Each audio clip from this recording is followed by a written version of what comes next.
Hello there again. Okay, I thought I would do the stories for our path and totems, right? So this goes along with the daily path and totem for Tuesday, August 20. What are we at? The 28th, right? Okay. So there. So I'm going to lead one up at a time here. So those were our, just as a reminder, these were our daily. So through the day. And then we did the male and the female totems, right?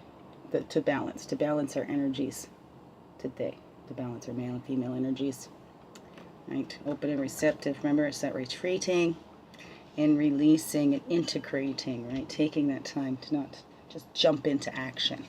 Now, there's times to be jumping into action, and there's times to just sit back and retreat and let that message come to you, right? You know, because sometimes we end up doing the opposite.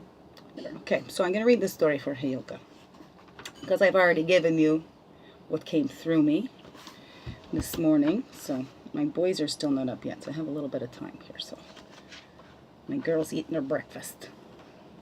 I have 4 beautiful children that came from this womb. They are, my eldest is 23 in January. He'll be getting married next year. He's a sad one. I miss him dearly and love him very much. And I'm so proud that he has his own mind, making his own choices. I've been reminded they're only on loan, right? He's off living his life and building his life, and it's beautiful. So, Heyokah, humor opposites. I also have at home 4, 9, and 14, which will soon be 5, 10, and 15, right? It's my girl, and then all boys, right? My girl's my youngest. Anyways, so I live here, might begin with him. Oh, we're building it. Heyokah. So, see, I'm not reading from the workbook today. It's a full story. So we'll see how fast we get through these. But hey, you have more time. You can watch it at your leisure if you want the more messages. So let me get into it, right? Ramble. It's all right. Aho, Heyokah, make me laugh so I'll be human again. Allow me to see my crooked path and the trickster as my friend. Aho, Heyokah, how contrary you can be, yet you make me learn. Aho, Heyokah, the joke's on me, but next time it's your turn.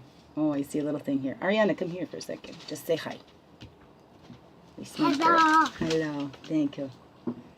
Say bless you or something. Peace. Okay, now Mom wants to read the story. I don't want to make the videos too long. This is for people to actually watch them, okay? You say hi. I'm sure they're... Can you please draw a face on this? A face on... You wait till I'm done, okay? And then I'll give you a face on that. I love you very much. Can I have my very own puppet? You will, paper bag puppet. Wonderful. Okay, you go finish eating your oatmeal. The Heyokah... Already done. Okay, all right. Good for you. Okay. The Heyokah is a contrary clown who holds total wisdom and teaches the people through laughter and opposites. The sacred trickster is one who makes you wonder if what they are saying or doing is actually correct, thereby making you think and figure it out for yourself. When people are made to think on their own, the wobbly beliefs that have been a rubber crutch for them in the past are tested. If the rubber crutch gives way and they end up on the ground on their rump, a lesson was learned. If they stop and think, test out a teaching for themselves, and it stands in good stead, the wobbly belief becomes a knowing system for their lives. This divine trickster is called Heyokah by the Plains tribes and the Kushari of the Hopi people. Hopi and Pueblo Indians. Many tribes have trickster teachers who dress in costume for ceremony and wear regular clothing in daily life. Their jokes do not stop just because it is not a feast day. All Heyokahs operate through opposites. The Heyokah's purported wisdom imparted to a seeker could be the exact opposite of the answer the person would find for the self. The laughter surrounding the results could be a lesson for the entire community. The Heyokah is known for creating lessons at the expense of another's seriousness. Laughter is the ultimate lesson that breaks the bonds that destroy balance in people. Laughter is the best medicine, they say, right? If the Heyokah is successful, all is taken in good fun, and the bonds of old habits, no longer helpful, are broken. The medicine ally of the Heyokah is coyote. The Heyokah is a master at coyote medicine and can use the joking part of coyote's nature to trick others into enlightened states of understanding. Occasionally, the coyote medicine will backfire and zap the Heyokah in a blind spot. If this happens, the true Heyokah will take it in stride and laugh at the backfire, learning from the lessons along with others. Native people understood the value of being good sports. In earlier times, it was not considered losing face to have the Heyokah play a trick on someone. In fact, it was an honor to be signaled out for a trick that contained a valuable spiritual lesson. Each tribal member was a valuable part of the whole, and many times the joke had consequences for more than one person. Everyone seeing the actual prank or talking of it later could relate those events to personal situations and grow from the lessons. All are forced to reflect on how they would react if they were the person the joke was played on. The Heyokah is able to master the art of balancing the sacredness with irreverence. The true art of knowing how and when to use Heyokah tactics comes through the ability to laugh at oneself while being compassionate and using the trickster elements of teaching in a way that is not cruel or self-imposing. Blow it over. An experienced Heyokah will know how, an experienced Heyokah will know how sensitive a student is and would never use a trick on that student to create more pain. In this situation, the Heyokah would make a joke and become the laughingstock of the situation, so that the student could reflect on it through another's experience. This art of self-sabotage is planned and in no way makes the balanced Heyokah feel lesser or abused. The joy of the wise elder within the Heyokah knows well, and that the results have created growth in another. The lesson is complete, and even the self-sabotage was staged, and yet served its purpose. The sacred medicine path of the Heyokah can involve diminishing fear through laughter. Many people are frightened by the mastery of the void. They have to be tricked out of their fear so that they can see their self-created boogeyman. So they can see their self-created boogeyman was the only obstacle to divine connection. Self-created. I lose myself to make that point. The Heyokah excels in situations where stubbornness stops growth.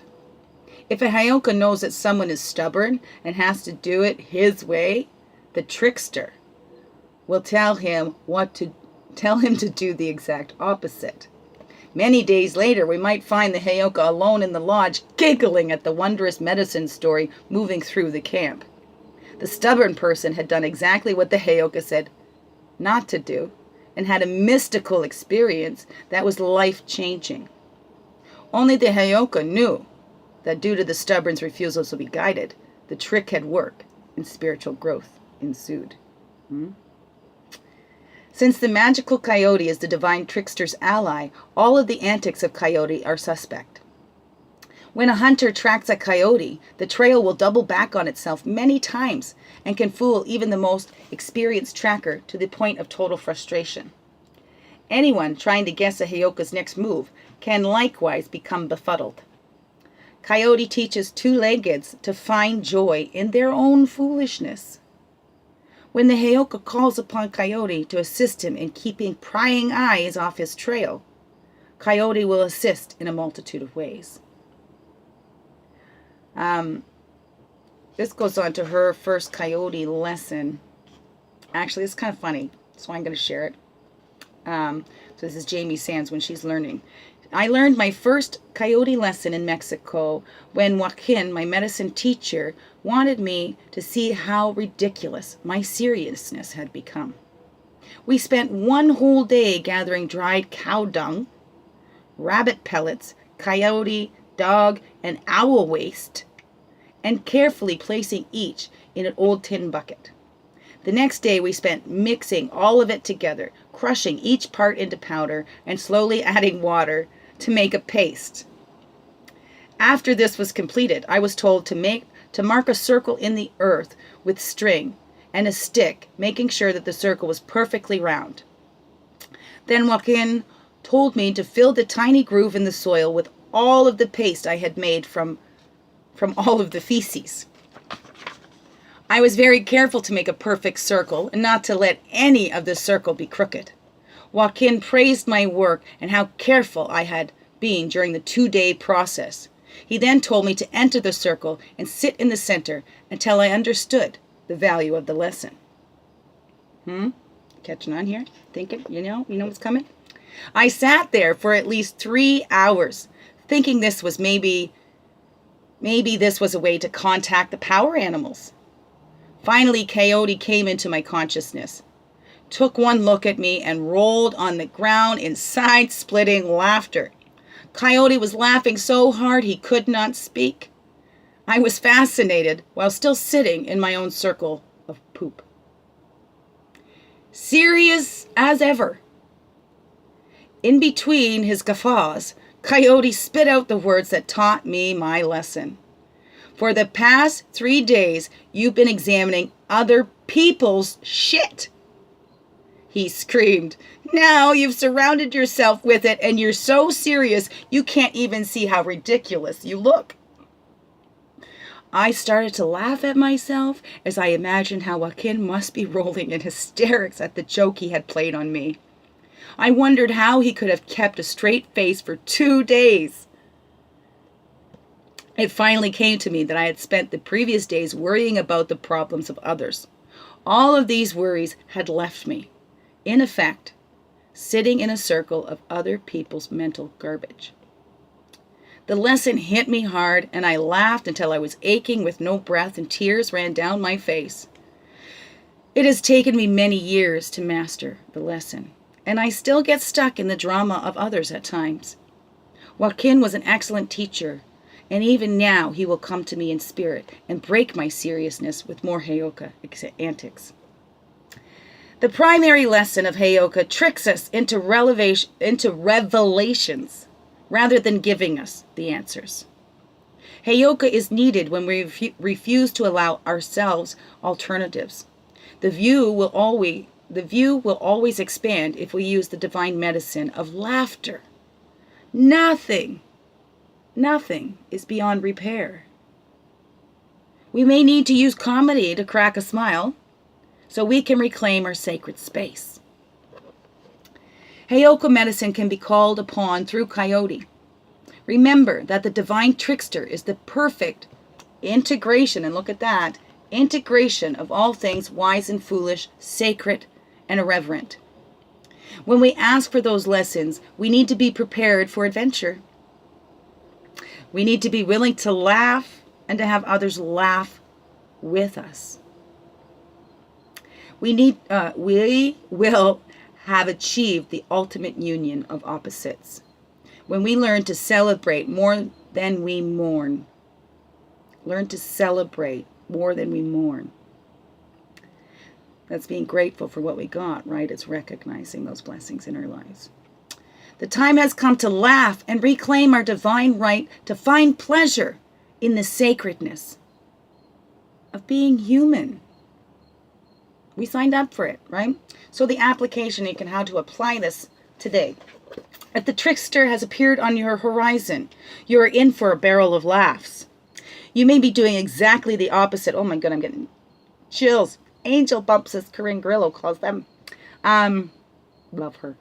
Okay. If the trickster has appeared on your horizon, you are in for a barrel of laughs. You may be doing exactly the opposite of what you need to be doing and are about to get busted for it.